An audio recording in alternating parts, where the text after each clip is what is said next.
TV News. Pangulong Rodrigo Duterte binigyan diin ng pagpapatuloy ng maigpit na seguridad sa bansa hanggang sa tuluyang balansag ang mga terorista.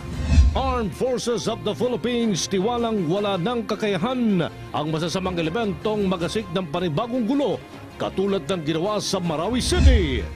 Pilipinas umakyat na sa ika-79 na pwesto sa 2017 Ease of Doing Business, Department of Trade and Industry. Tiwalang angat pa ang Pilipinas dahil sa mga proyektong isinusulong ng pamahalaan.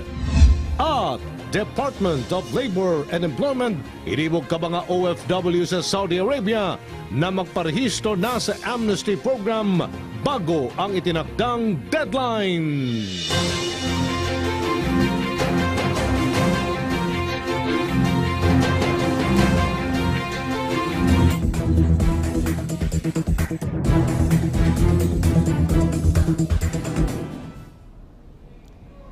Binigyan din ngayon ni Pangulong Rodrigo Duterte na magpapatuloy ang pagpapatupad ng mahigpit na seguridad hanggang sa tuluyang malansag ang mga terorista naghahasik ng karahasan laban sa mamamayan. Pinag ito ng Pangulong Duterte kasabay ng pagpupugay sa mga malagang tungkuling ginagampanan ng Presidential Security Group sa pangangalaga ng kaligtasan ng pambansang liderato upang mapanatili ang katatagan ng Republika. Naritong ulat ni Rocky Ignacio. Hindi hihinto ang mahigpit na seguridad hanggat hindi nauubos ang teroristang grupo sa bansa. We cannot be just sitting on our ass and looking at our countrymen being massacred, be it the Moro of Mindanao or the Christian. Hindi tayo papayag ng gano'n. Kasi those sufferings really include the Moro, the Maranao, and the Christians there. And if we allow that conflagration to spill out, that's the danger. Sinabi ito ni Pangulong Rodrigo Duterte sa ika-120 anibersaryo sa serbisyo ng Presidential Security Group na ginawa sa Malacanang Park. Bago ang pagsisimula ng programa, isang taimtim na panalangin ang ipinagkaloob para sa mga sundalong nasawi at patuloy na nakikipaglaban sa teroristang grupo sa Marawi City. I will not allow, even at the risk of losing the presidency, I will not allow any soldier or policeman to go to prison for destroying the drug industry in this country. Sabi ko na noon nung mayor ako, huwag mong sirain ang bayan ko kasi papatayin kita. When I became president, I said, huwag mong sirain ang Pilipinas. May tema ang okasyon sa taong ito na Protecting the Presidency, Ensuring Stability and Progress. Mahalaga ang papel ng PSG para tiyakin ang kaligtasan ng Pangulo na pinakamahalagang bahagi ng katatagan at progreso ng bansa. May mahigit 50 bilyong pisong trust fund na rin para sa dagdag benepisyo sa mga sundalo. Your life is no less important than mine. Pareho-pareho lang tayo. And your role in this government is pareho-pareho lang, not less important also mine. And we value our lives, but there's always the possibility na halat naman tayo, either one way or the other we face danger, and death is always looms in the horizon. Binuweltahan rin ng Pangulo ang mga nagpapakalat ng mali sa kalagayan ng kanyang kalusugan. May problema rin tayong isa. Because there is a pretender to the throne, assuming that I die within maybe tomorrow, next year, or next month, there are two claimants to the presidency. Ang isa, nag-organize na at he has claimed that he has deposed me, presidential candidate Amato, si Pamatong. Sabi niya, nag-take over na siya. Ngayon, nandyan si Lenny. Baka magkamali kayo ng kampo, ha? Dito tayo sa konstitusyon, there is a successor there. Kaya you should be worried about my life. A few days ago, kumatos na raw ako. Wrong spelling lang po yun ng media. It's really kama. if I am not around and you do not see me, sigurado na sa kama ako. Bahagi pa rin ang okasyon ng groundbreaking ng bagong PSG Station Hospital na isang pangulo na maibigay ng Department of Health ang kailangang equipment sa loob ng 60 araw at magamit ang naturang ospital sa darating na Disyembre. Para sa Bayan, Rocky Ignacio. Wala nang kakayahan na makapaghasik pa ng panibagong gulo katulad ng ginawa sa Marawi City. Sinabi ito ng Armed Forces of the Philippines sa pamamagitan ni spokesman Restituto Padilla sa report na posibleng nakatakas na si Isnilon Hapilon sa Marawi City.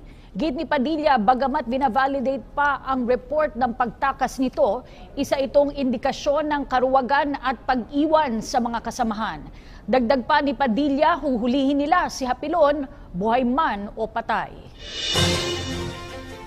Unang-una po, inuulit ko, yung pag-alis niya po sa lugar na yon ay senyales ng cowardice or pagiging duwag. Kasi pagka may bakbakan po, ang pinakamahirap na at pinakamasakit na mangyari ay iiwanan ka ng isang kinikilala mong leader.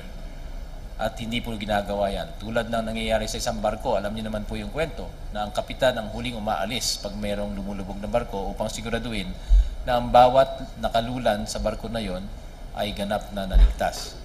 Ganon din po sa mga pagkakataong ito. Now, ang kapasidad niya na maglunsad ng anumang klaseng panggugulo, hindi po kami naniniwala na kaya pa niya. Malaki na po ang nangyari ng mga tumagal na mga nakaraang linggong ito at yung kapasidad na magsagawa ng kaguluhan sa scale na nakita natin sa Marawi, hindi na po nila kakayanin niya. 30 prosecutors ang ipailalim sa pagsasanay para sa posibleng pagkakaroon ng patuluyang paglilitis ng mga kaso laban sa mga supporter ng teroristang grupong Maute. Ayon kay Justice Secretary Vitaliano Aguirre, pumili na sila ng 30 prosecutor na hahawak ng kasong rebelyon kaugnay ng pag-atake sa Marawi City. Niliwanag ni Aguirre na sa ilalim ng continuous trial system, ipinagbabawal ang postponement ng hearing at ang desisyon ng korte ay hindi dapat lumampas ng 70 araw. Ang sistemang ito ay itinakda ni Chief Justice Maria Lourdes Sereno para mapabilis ang disposisyon ng mga usapin at maiwasan ang pagkakabinbin ng maraming kaso sa hukuman. Muling nanindigan Rodrigo Roa Duterte sa kanyang pangako sa sambayanang Pilipino na pairalin ang ganap na kapayapaan sa Mindanao. Tiniyak din ang Pangulo na nananatiling matatag ang aksyon ng pamahalaan upang tuluyang balansag ang terorismo sa bansa. Si Rocky Ignacio sa detalye. Tiniyak ni Pangulong Rodrigo Duterte na gagawin ng pamahalaan lahat para gawing ligtas at payapa ang Mindanao. To our brothers and sisters who have been affected by the violence and conflict in Mindanao, I assure you that the government is committed to securing just and lasting peace in the island. The military and the police remain hard at work to ending the crisis with dispatch, especially in Marawi. Ito ang paninindigan ni Pangulong Rodrigo Duterte bilang pakikiisa sa pagtatapos ng Ramadan sa harap ng patuloy ang operasyon laban sa Maute ISIS terrorist group sa Marawi. We have also laid concrete plans on the rehabilitation and reconstruction of your lives and communities. The Task Force Bangon Marawi, composed of various agencies of the government, is being created to hasten recovery efforts in Marawi City. The amount of 20 billion pesos has already been allocated to ensure that this happens. More funds will be added if necessary. Pagtiyak pa ng Pangulo, mahigpit ang pagkilos ng tropang sundalo dahil walang puwang ang teroristang grupo sa bansa. Hayaan mo na ako, I am very sorry that this has to happen. I am not happy na mamatay ang mga Maranao. Hindi ako maligaya sa hirap ninyo ngayon. Wala akong nakitang satisfaction even in winning the war. I just wanted this thing over. And those itong mga radicals, extremists, out! of the Muslim world dito. Umalis talaga sila dito. Aminado si Pangulong Duterte na masakit sa kanya ang pangyayari dahil maging siya ay may mga kamag-anak sa Marawi na naapektuhan ng gulo. Tatanda na tayo eh. And if we allow this thing to drag on, anak ng kawawa itong mga bata natin. Eh, yung mga pamangkin ko nandyan ngayon sa Iligan na ayaw iyak ng iyak. Paano yan? Sabi ko, hindi, tatapusin ko talaga ito. Pero iginit nito na mananatiling matatag ang gobyerno para mapalaya sa kamay ng mga terorista ang naturang syudad. Hindi ninyo kalaban ang gobyerno, there will be no abuses. Huwag ninyong tignan ang gobyerno. Ang kalaban ko lang talaga kasi yung ISIS, mahirap hanapin. Para sa bayan, Rocky Ignacio. Suportado ng ilang senador ang hakbang ni Pangulong Duterte na maglaan ng 20 bilyong pisong para ibangon ang lungsod ng Marawi. Ayon kay Senador Sani Angara, magandang simulain ito. Anya, parehong bukas ang Senado at Kamara na magpaabot ng budgetary support na kinakailangan para sa muling pagbangon ng Marawi. Tingin naman ni Senador Win Gatchalian, magagamit ang naturang halaga para sa pagpapagawa ng mga housing. Anya, kailangan pang magdagdag para sa infrastruktura. Makatutulong din kung sa sentro ang mga programa sa pamumuhunan at pagbibigay ng trabaho. Nagbigay ng 15 milyong pisong donasyon ng bansang China sa Pilipinas para sa relief operations at rehabilitation ng Marawi City. Ito bilang bahagi pa rin ang pagpapalakas ng partnership ng dalawang bansa para sa pagkamit ng kapayapaan sa rehiyon ng Mindanao. Iprinisinta ang nasabing halaga ng tulong ni Chinese Ambassador Zhao Jianhua kay Pangulong Rodrigo Duterte. Mapupunta na sabing pondo sa isinasagawang relief operations ng Department of Health at Department of Social Welfare and Development sa mga apektado ng kaguluhan sa naturang lungsod. Nananatiling matatag ang ekonomiya ng Pilipinas. Ito ay matapos makakuha ang bansa ng investment grade credit rating na Baa2. Sa pinakahuling ulat ng Moody's, nakakuha ang bansa ng Baa2 o long-term issuer at senior unsecured debt ratings, kung saan sumasalamin ang nasabing rating ng malakas na ekonomiya at mabilis na paglago. Kabilang na dito ang pagpapanatili ng macroeconomic at financial stability sa kabila ng mahinang worldwide governance indicators kumpara sa investment grade ng ibang bansa. Sinabi pa ng Moody's na nakatulong ang magandang sistema ng pagbabangko sa Pilipinas at external payments position kaya't napanatili nito ang malakas na ekonomiya ng ating bansa. Samantala, ayon pa rin sa Moody's, bagamat may kaguluhan sa Marawi City at umiiral ang batas militar sa buong Mindanao, ay isa lamang itong halimbawa ng domestic political risks na posibleng magpahina sa institusyon, ngunit kalauna naman ay magpapalago sa ekonomiya. Inaasahan din na mapapanatili sa mas mataas sa 6% kada taon ang paglago sa susunod na 2 taon.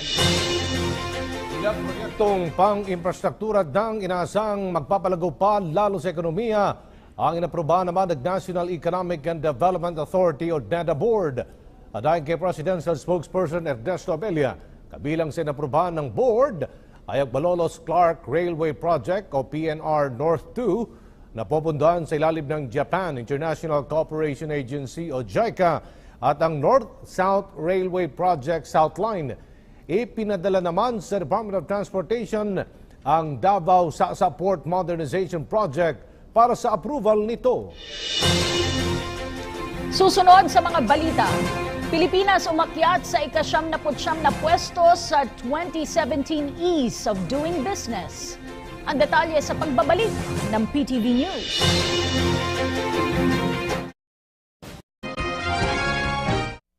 Good afternoon.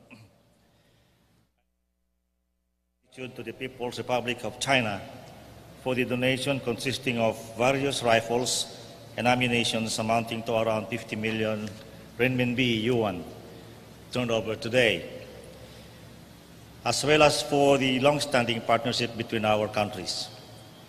These rifles and ammunition are a welcome addition to the existing material in the arsenal of the armed forces of the Philippines. Likewise, this will certainly improve the capabilities of our armed forces for internal security operations, particularly in the southern part of the country. On behalf of the Filipino people, who are indeed the ultimate beneficiaries of Chinese magnanimity, I accept this donation from the People's Republic of China with a deep sense of gratitude, as well as a renewed sense of hope for our nation's safety and security. We assure you, Mr. Ambassador, that these donations will be put to productive utilization by our armed forces. On behalf of One Defense Team of the Philippines, we look forward to continuing our close relationship with China's Defense Force. Maraming salamat at mabuhay. Now we'll come to the more important part of my task here, is to introduce our guest of honor.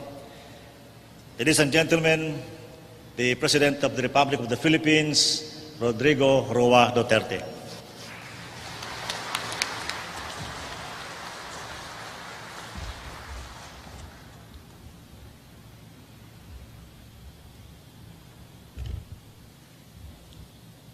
His Excellency, thank you. Xiao Jianhua, the Ambassador of the People's Republic of China to the Philippines, Defense Secretary Delfin Lorenzana, General Arthur Tabaquero, General Eduardo Año and the Major Service Commanders, the officers and enlisted men of the Armed Forces of the Philippines and of the Philippine National Police, honored guests, my co-workers in government, my beloved countrymen. I have a prepared speech. It's only 2 pages, but I think that I may opt to add more to this, just to show what is in my heart.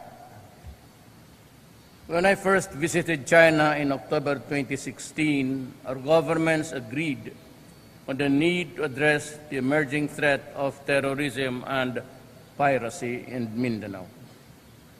Beijing expressed willingness to unconditionally help the Philippines.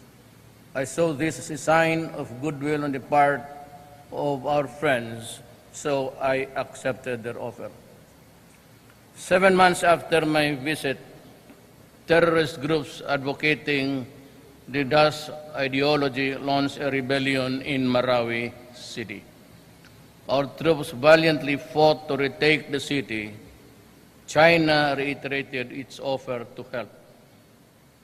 As a result, our governments formally entered into 2 agreements where China committed to turn over 590 million pesos worth of military equipment to help in our campaign against ISIS-inspired terrorists holding up in Marawi. To Ambassador Xiao, please relate our sincerest thanks to President Xi Jinping and the government of the People's Republic of China for its military aid package.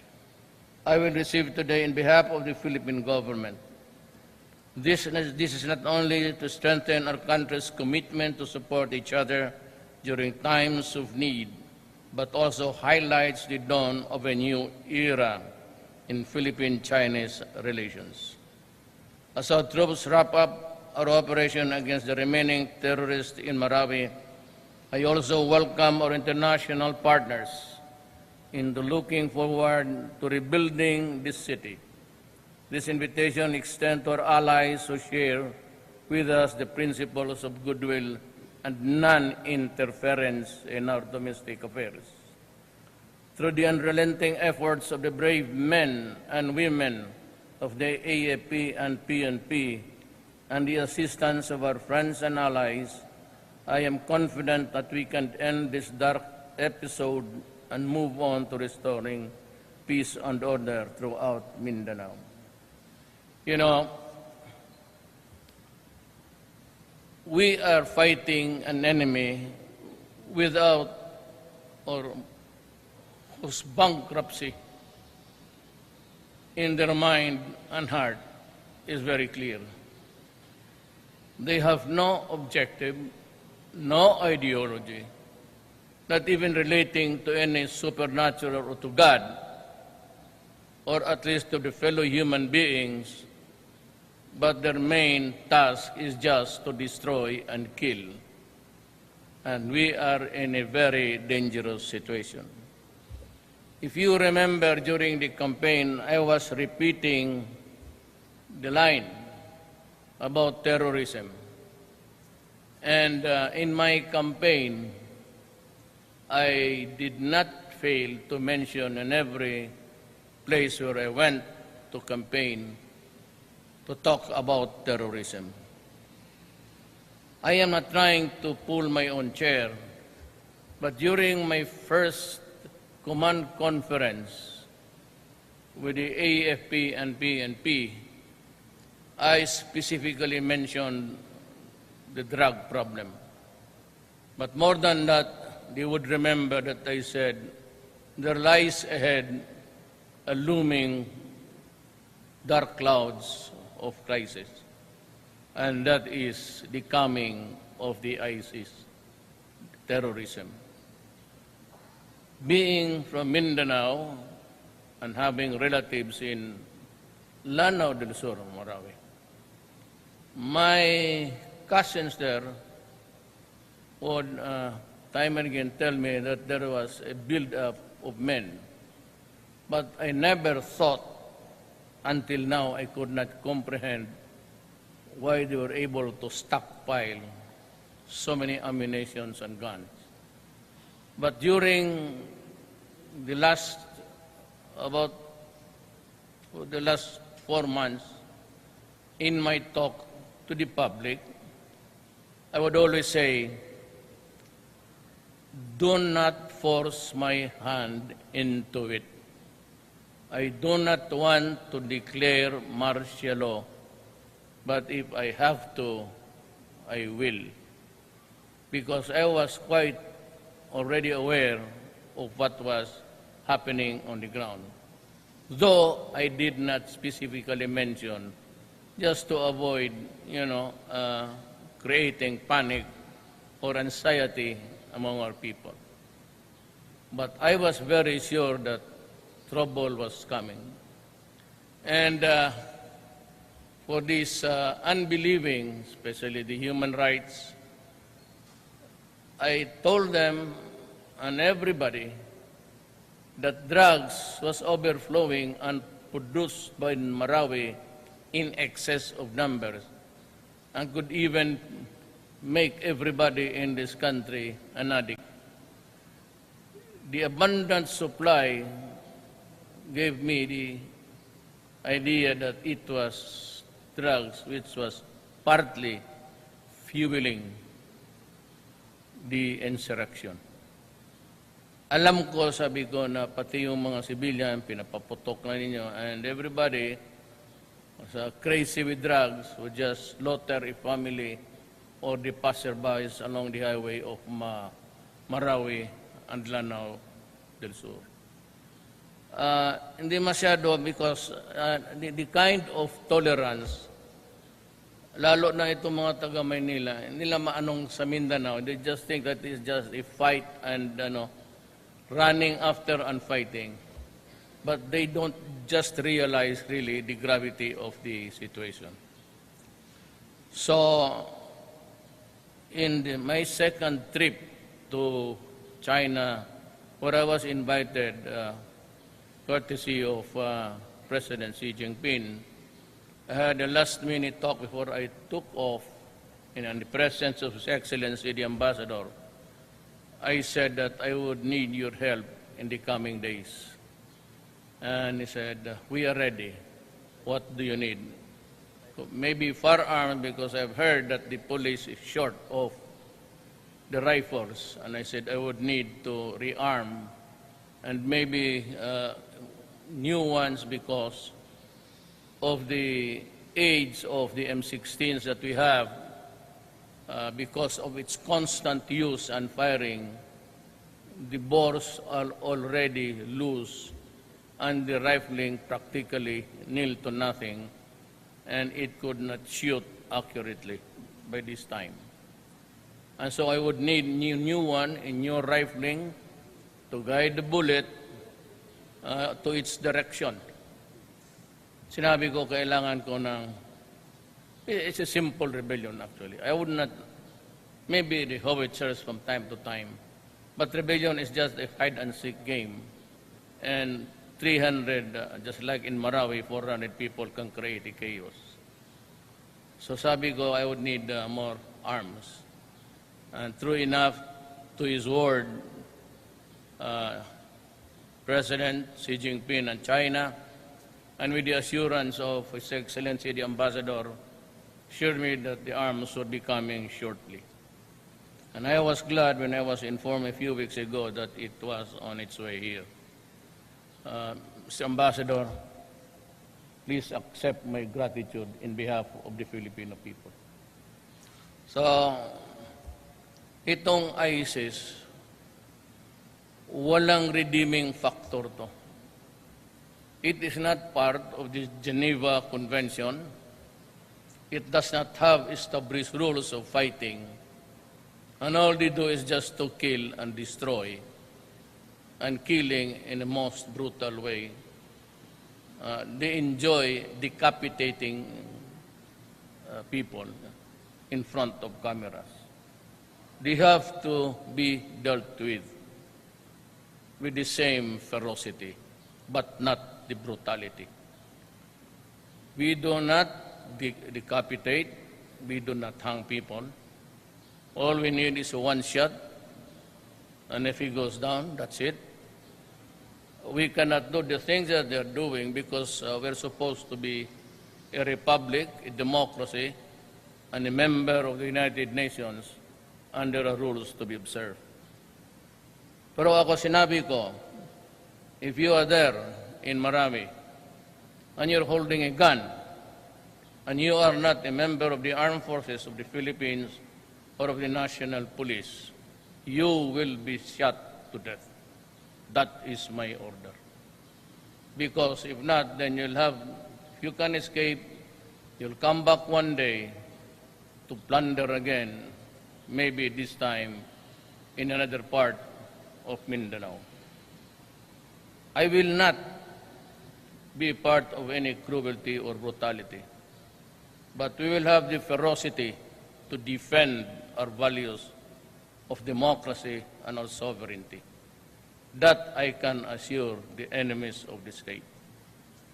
Itong ISIS, wala talaga itong, what's the word? No redeeming factor. Nasabi mo may maiwan ka na huwag naman ito kasi kawawa. Wala. Because when they are in the line of fire and you are aligned with the sights, you will just kill you. Kill as many. And,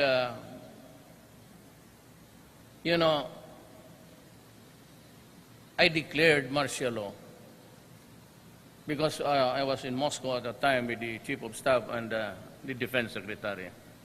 And most of Marami, when they said that it was critical to me is critical. And to save lives because it was a siege. There was a siege. And to save lives, I declared martial law in Moscow. But I sent my original copy via electronic. At sinabi ko, it's time. Sinabi ko sa inyo, wag ninyo akong pilitin, but if you force my hand into it, then that's it. Now, the next question is, kailan matapos to? When will Duterte lift the martial law? I am not a soldier. I am not a field worker. I do not go around. As a matter of fact, I cannot go to places where I want to go because the military constricts my movement. So the persons or the organizations who advised me of the need for immediate action. De La Rosa was there of the PNP, Lorenzana, Anyo, and the rest of the commanders said, you have to take, hindi sinabi sa akin, Marcelo, but you have to take a strong action on this, Mr. President. One of the things that is really an option to deal with violence is martial law. So I declared martial law. Ngayon, so kailan matapos to? I said, I am not a census taker. I do not study what's happening on the field. So I'll have to ask the people who ask me to do something about it. So it would be the armed forces, Lorenzana, and the PNP. For as long as they say it is not safe for anybody and everybody, then martial law will continue to exist in Marawi. And maybe in some parts of the Visayas if there is a spillover. Mahirap kasi yung, the drug scene before. I identified Iloilo as the bedrock of drugs. Kaya pala because they were exporting most of the drugs to Iloilo kay Udikta. And dito sa Eastern Mindanao, si Albuera Mayor. Ngayon, there's a case against the police, allegedly for murdering him. And may I now tell you, the police and the military men here, that I will never, ever allow a policeman or a military man going to prison for doing his duty. That was my order. Everything that happens now is in accordance with my order to declare martial law. And I alone will go to prison and answer for the things that happens now and in the coming days. Hindi ako papayag na yung mga tao ko namamatay na nga every day. You just don't know my grief. Alam mo bakit nasasaktan ako more than anybody else? Ako kasi yung nag-utos. Go there and fight. I'm declaring martial law. Sometimes a question of not really guilt, but the burden is really very heavy.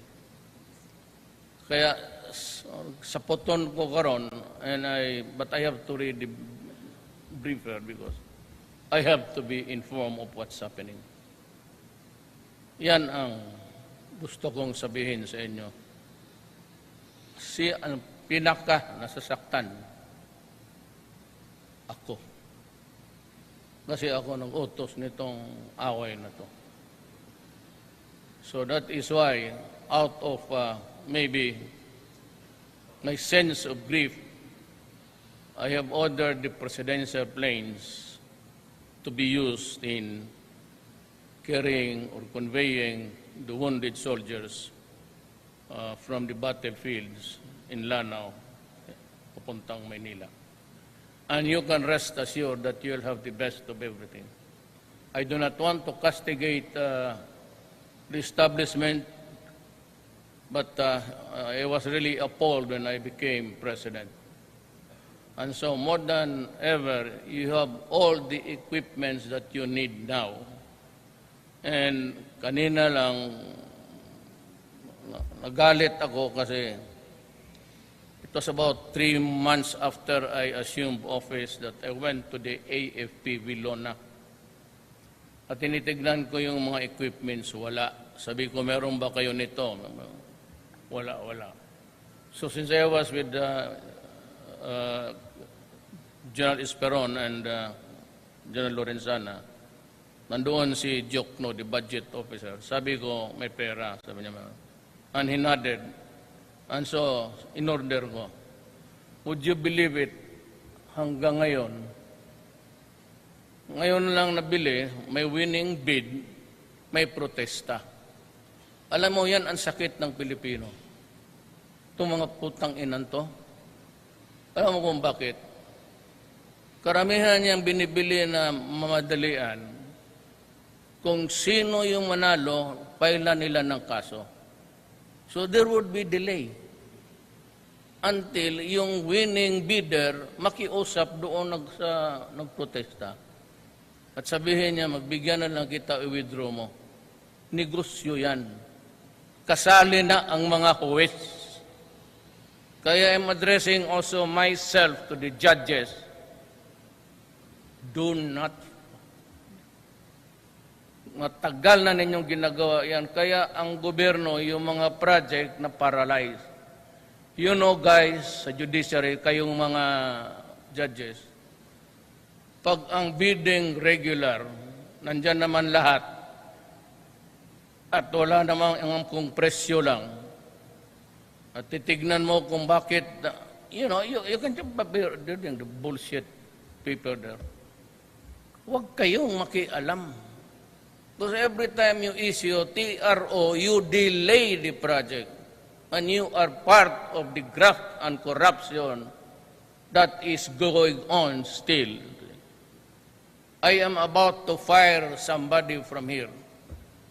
If it is proven that humingi siya ng pera, may official dito na tatanggalin ko. In a few days, I'll fire him. Nabi ko sa inyo, you avoid, magkasala na kayo na magkasala, you avoid graft and corruption because that is the very thin thing that has pulled us down all throughout the years. Kaya hindi tayo umaasenso kasi puro magnanakaw ang nandyan sa gobyerno halos. Lalo na dyan sa baba, kayong mga direktor, I will not hesitate to fire you even if you've been there for the last 25 years. Avoid corruption during my time because I will never countenance it. Huwag ninyong gawin talaga sa panahon ko, upakan ko kayo. Baka ba yan pambaril ko sa inyo mga yawa kayo. Do not do it. And the courts, mga judges, I'm not warning you. I'm just saying that alam ko yung racket. Huwag kayong sumali dyan. Wala kayong pakialam. Lahat naman sige kay TRO. Baka puntahan kita sa opisina mo, sipain kita. Totoo lang. And I have done that when I was mayor. May sinipa talaga ako na always.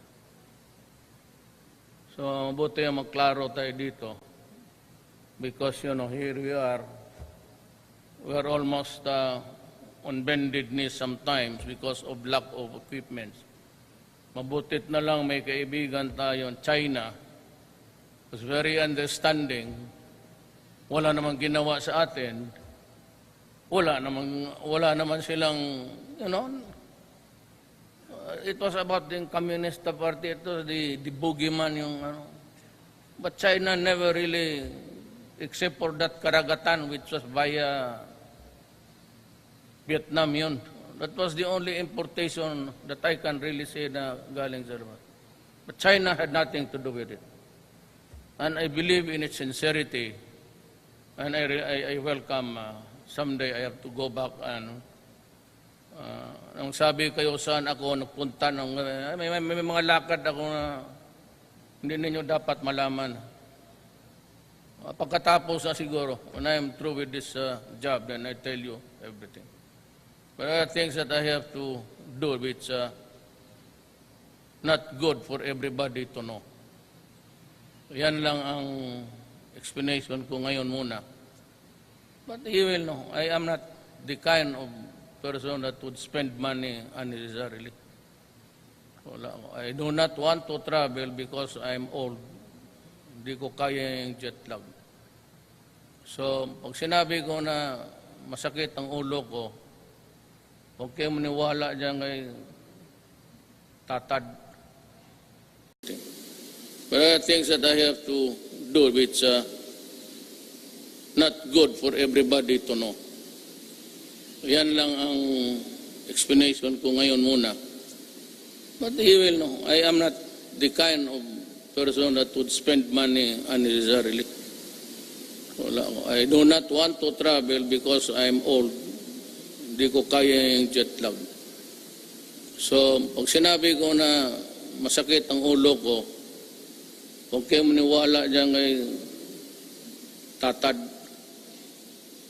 na in coma. Kama pa siguro. Itong tatad na ito, walang ginawa ko, hindi maghanap ng sakit sa katawan ko. Yung bayag niya na lumaki, hindi niya pinaliit yan. Kung gusto niya paoperahan yan. I think the guy has a venereal disease. Yan ho ang masasabi ko sa inyo. Again, I pray to God that this fight will be short and depending on what the armed forces and police would say, if they say, makita naman natin if it is already safe for everybody, we do not have to worry about killing innocent people, then maybe I will ask them and I would maybe say, is it time to live? But until then, martial law will remain. Maraming salamat po. Thank you very much to President Rodrigo Roa Duterte. Our distinguished guests on stage, led by the President, are requested for the group photo opportunity.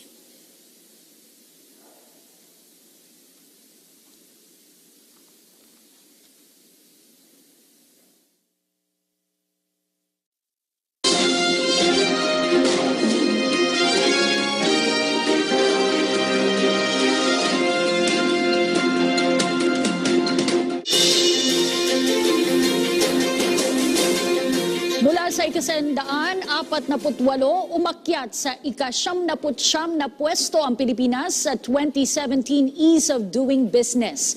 Positibo naman si Trade Secretary Ramon Lopez na makapapasok sa top 20 ang Pilipinas dahil na rin sa mga proyektong isinusulong ng Administrasyong Duterte. May ulat si Dayan Querer. Pagdating sa world ranking ng Ease of Doing Business, ayon sa World Bank International Finance Corporation Doing Business Report para sa 2017, nasa pang-79 na pwesto ang Pilipinas sa taong 2017. Malaking talon na ito dahil noong taong 2011 ay nasa ika-148 na pwesto ang Pilipinas. Pero kung tatanungin sa Department of Trade and Industry Secretary at National Competitiveness Council o NCC Chairman Ramon Lopez, ito ang kanyang pangarap para sa bansa. I present immediately right at this point our vision for 2020, and that is to be within the top 20 by 2020. Git ni Lopez, kakayanin ito dahil na rin sa tulong ng teknolohiya at aniya, mismong si Pangulong Rodrigo Duterte inuutos ang mas mabilis na pakikipagtransaksyon sa gobyerno at sa katunayan, ito aniya ay parte ng socio-economic agenda ng Pangulo. But you know, with technology, who knows, that might not be a lot of work, but a lot of, smarter moves. Smarter moves, making things more efficient, cutting red tape, reducing and streamlining the signatories, cutting the forms, and we've done that to a certain extent at this point.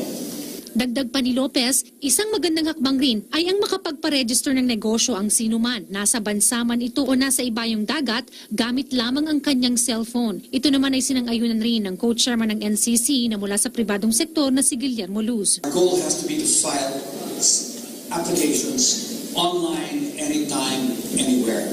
We want to pay online. We want to receive our license or permit online, if we can, out of air tickets. We don't want to add to the traffic by going to a government office. We want to handle everything online.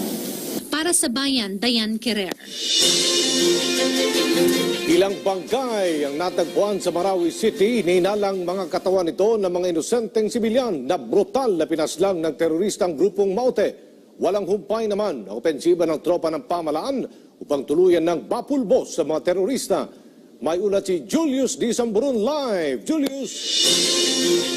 Mayong gabi sa iyo, Aljo. Ika-37 araw na mula nang mangyari ang Marawi Siege. Pero ang bakbakan sa puso ng syudad ay hindi pa din tumitigil. Kanina, bukod sa clearing operations, tumungo din sa Marawi City ang ilan sa mga gabinete ni Pangulong Rodrigo Duterte at mambabatas ng mababang kapulungan para personal na i-monitor ang sitwasyon at ipakitang hindi nila iniiwanan ang mga naapektuhan ng kaguluhan.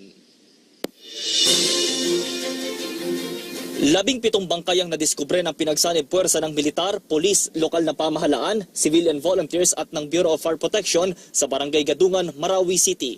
Pinaniniwalaan na ang mga katawang ito ay pawang mula sa mga sibilyang brutal na pinatay ng teroristang grupong Maute. Philippine National Police, SOCO.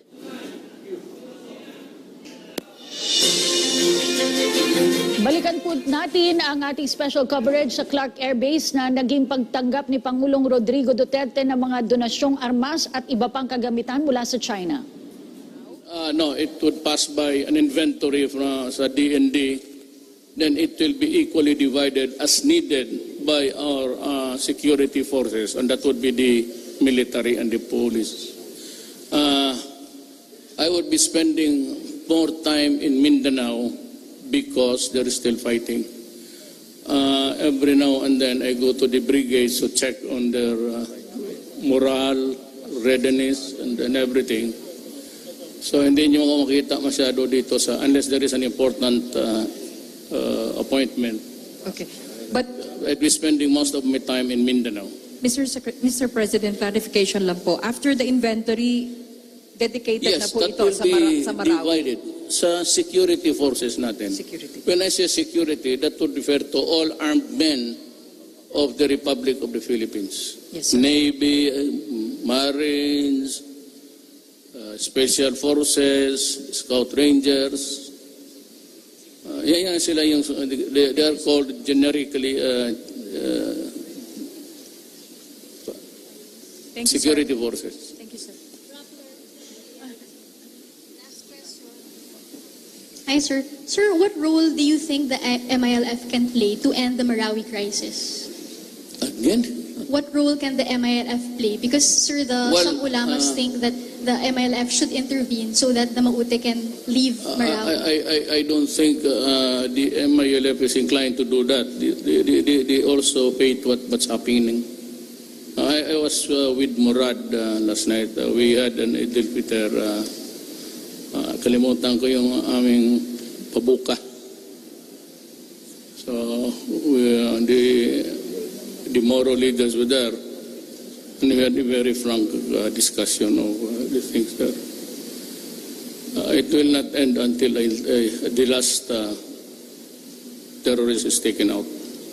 Sir, sir, may we know what you also discussed earlier with former President Gloria Macapagal Arroyo? Hindi kita marinig dito na ulit. Sir, may we know what you discussed with former President Gloria Macapagal Arroyo earlier today? Ano daw sinasabi nitong alin na to? Wala. Ano lang siya bigay panlakas loob. Sabi niya kung makita mo si Pia sa yung rapper, pangumusta mo na ako sa kanya.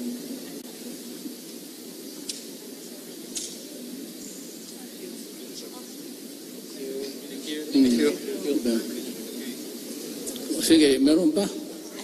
Sir, after po ng Botolan, Zambales attack, ano po ba yung assurance na Irish Rotilius po from CLTV 36, sir, regional TV station po sa Central Luzon. Sir, after po ng Botolan, Zambales attack, ano po ba yung assurance na maibibigay natin sa mga taga Central Luzon na walang Maute or terror group dito sa Luzon ngayon? Bingin na talaga ako sa totoo lang. Gusto ko lapitan itong raptor na to.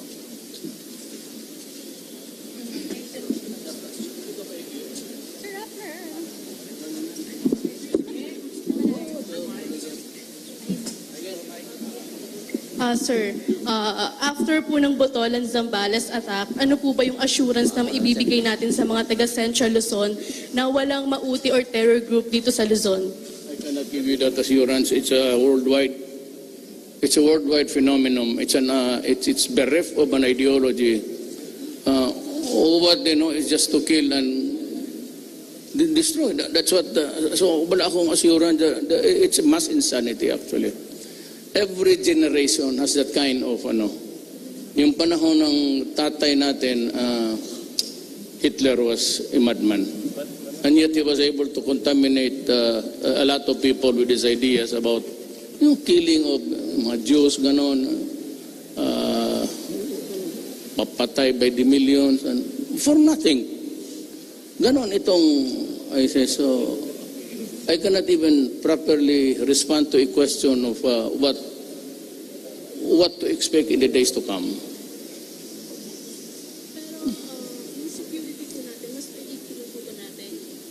Ang martial law po ay talagang military matter yan.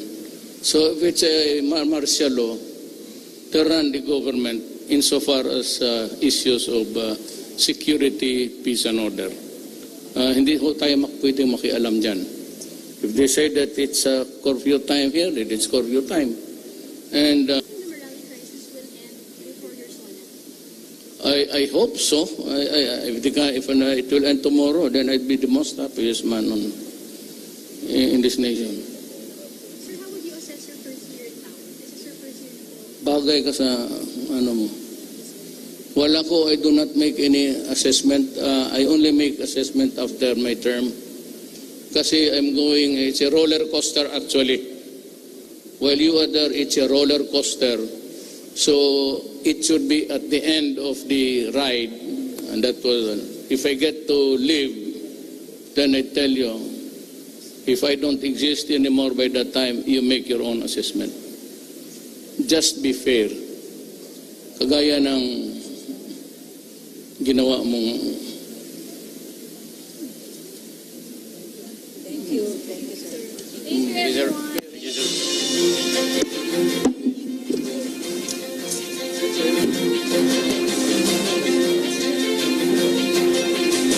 Samantala, suportado naman ng Komisyon sa Wikang Filipino ang pagtuturo ng Wikang Korean sa ilang eskwelahan sa Metro Manila. Paalala naman ng KWF, mas madaling matuto ng ibang lengguwahe kung bihasa tayo sa Wikang Filipino. May report si Ria Fernandez. Ilang netizen ang na-excite nang i-anunsyo ng DepEd ang libreng pagtuturo ng Korean bilang elective sa 10 public high school sa Metro Manila. Sabi ni Naomi, makabubuti ito sa pagpapaganda ng ating international relations. Sabi naman ni Alex, malaking tulong ito upang mas maintindihan natin ang mga Koreano. Gayunman, marami ang tutol. Para kay John, dapat magkaroon ng opsyon ng mga estudyante sa kung anong banyagang wika ang nais nilang matutuhan. Hindi naman makita ni Selena ang kahalagahan ng pag-aaral ng Korean sa atin. Ang Komisyon sa Wikang Filipino, walang nakikitang masama sa hakbang na ito. Habang dumarami ang wika na natututuhan ng bata, ay lalong lumalawak ang kanyang pagtanaw sa daigdig. Pero hindi sana yung kapag natuto sila ng Korean, aalis sila ng Pilipinas o doon na sila sa South Korea para magtrabaho. Sana hindi ganon. No? Kahit matuto sana sila ng mga wikang banyaga, gamitin nila iyon para lalong linangin pa yung ating wika at nang makatulong sa diskurso ng taong bayan.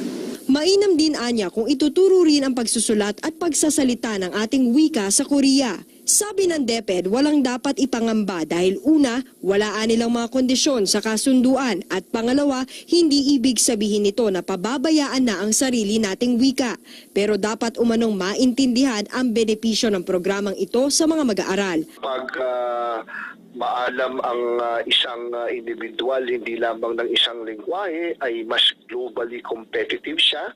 Kung ang ating Gato Rizal halimbawa ay talagang nakilala bilang mahusay na hindi lamang pong bayaning Pilipino o individual sa iba't ibang bansa dahil siya po ay maraming lengguwaheng maalam po siya at kahit saan siya pumunta ay kaya niya pong makipag-communicate kahit kanino. June 21 nang lagdahan ng DepEd at Korean Embassy ang kasunduan ukol dito. Sa ilalim nito, sagot ng South Korean government ang lahat ng gastusin sa pagtitrain ng ating mga guro sa kanilang bansa.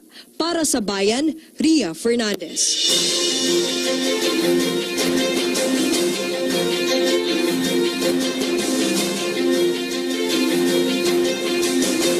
Inimok naman ng DOLE ang mga overseas Filipino workers na magparehistro na sa ilalim ng amnesty program ng Saudi Arabia bago ang deadline nito. At dahil kay Department of Labor and Employment Undersecretary Dominador Sai, may poproseso lamang nila ang mga dokumento ng mga OFWs kung sila mismo ay porsigidong makalis doon. Kwento pa ni Sai, marami sa kanila ang tumatangging magparehistro sa pagnanais na kumita at may maiuwing pera. Anya hindi nila matutulungan abang ito kung sila mismo ang tumatanggi at umayaw sa pagpaparehistro. Umasa sila na magpaparehistro mga ito sa lalong madaling panahon. Tatanggap ng 100,000 pisong pabuya ang sinumang makapagtuturo sa mga suspect sa pagpatay sa isang pamilya sa San Jose del Monte, Bulacan. Ang pabuya ay inilabas ni SJDM Mayor Arthur Robes para sa agarang pagkakaaresto sa mga suspect at mapanagot sa ginawa nitong krimen. 2 taon na ang inimbitahan ng pulisya para alamin kung may nalalaman sila sa naturang insidente. Duda ang pulisya na lango sa ipinagbabawal na droga ang suspect o mga suspect nang gawin nila ang karumal-dumal na krimen. Magugunitang 5 miyembro ng pamilya ang walang awang pinatay sa loob ng kanilang bahay sa Northridge Subdivision, Barangay Santo Cristo, San Jose del Monte, Bulacan, kahapon ng umaga. Umaasa naman ang ilang mga mambabatas na matitigil na ang diskriminasyon. Ito ay sa pamamagitan ng pagpasa sa Comprehensive Anti-Discrimination Bill. Report mula kay Sweden Villado. Isinusulong ngayon ng ilang mambabatas sa Senado na ipasa na ang Comprehensive Anti-Discrimination Bill.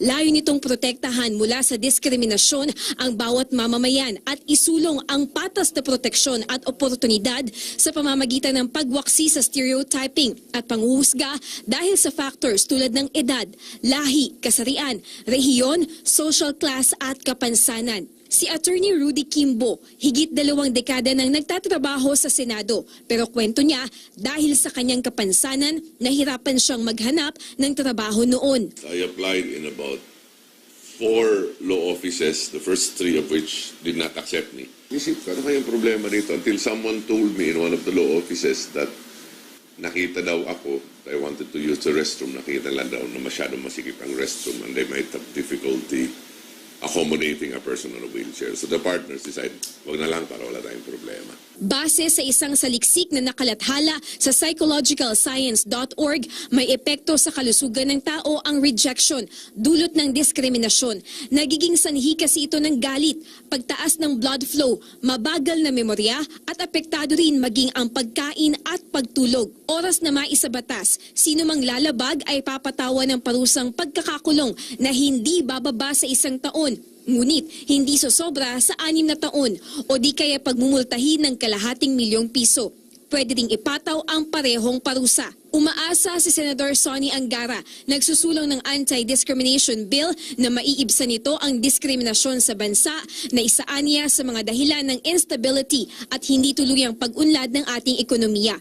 Pero tingin ni Attorney Kimbo, ang pantay na pagtingin sa kapwa ay nagmumula sa kabutihan ng isang tao. Edukasyon ang solusyon hindi penalty. It starts with education in the house. When the parents tell their children to respect other people or to respect each other. Para sa Bayan, Sweden Velado. Masaya dahil may mga bagong kaibigan at natututo sa mga workshop ang mga batang may autism. Sa linggo-linggong bonding session nila sa Autism Society of the Philippines. Alamin natin yan sa ulat ni Dayan Quirez. Ang 24-year-old na person with autism o PWA na si Carl, nagkaroon na ng kanyang barkada sa linggo-linggong bonding session nila sa Autism Society of the Philippines o ASP. I'm doing weaving just like Paolo and Matt and the rest of everyone here. Tuwing Miyerkules ay nagsisilbing tahanan para sa mga gaya ni Carl ang kwartong ito dahil iba't ibang mga activities ang kanilang ginagawa gaya na lamang ng weaving workshop na ito. This activity is really for adults or for those that are no longer in school. Para po may pupuntahan sila linggo-linggo para magkaroon sila ng mga pagkakataong matuto, pagkakataong mag-exercise, pagkakataong magkaroon ng mga kaibigan. Ang kanilang teacher na isang artist na si Amos, nag-volunteer para maturuan ng mga PWAs ng weaving. The arts kasi is something where they can really showcase their abilities. And also arts kasi syempre, hindi siya one-is-to-one na answer madaming possibilities. So na-explore nila yung kanilang yung mga favorite colors nila. Kitang-kita sa mga participants ang galak sa pagkatuto ng paghahabi. I'm proud of I'm having fun anyway. I'm enjoying it so much. And it was amazing and awesome art workshop. Ito ang ilan sa kanilang mga finished products. Ayon sa teacher nila, ang activity na ito ay isang way of expression para sa kanila at nakaka-enhance din ng kanilang creativity at fine motor skills. Tuwing Miyerkules ang PWA Day sa ASP. Welcome dito ang sinumang may autismo para matuto ng bagong skills at magkaroon na rin ng mga bagong kaibigan. Para sa Bayan, Diane Querer.